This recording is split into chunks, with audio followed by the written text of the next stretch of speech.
to talk a little bit about dating. At first, I was afraid of everybody knowing everything. So, as a mechanism of protection for myself, I would sabotage. It was like I would always tell them up front. So if they didn't understand, I wouldn't get hurt. And then I started saying, well, if they get to know me as a person, and I found out that a friend of mine actually told me, he said, if you don't make a big deal out of it, no one will. If you're comfortable and it's not a problem for you, then they'll feel comfortable. It's only when you're tensed up and you're afraid and you're self-conscious and you put the energy on other people. And so I started to do that. I started to just be myself, let them get to know me.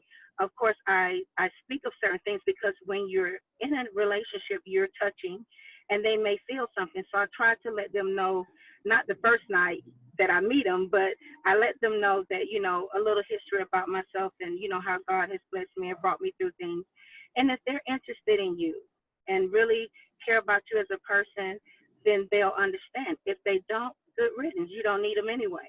So that's the blessing for me, is that I've been able to weed out a lot of bad people that just see me and they don't see anything wrong. They're just like, oh, you don't look like you've ever been sick, or they can't look at me and tell that I wear a pouch. So if they come at me in a great, sexual way, I just cancel it out because I said they won't understand because they're just looking at the physical. They're not trying to get to know me. But I've met both, and I've actually turned down wedding proposals. I'm single by choice, so it's not that I'm just not, I can't get a man.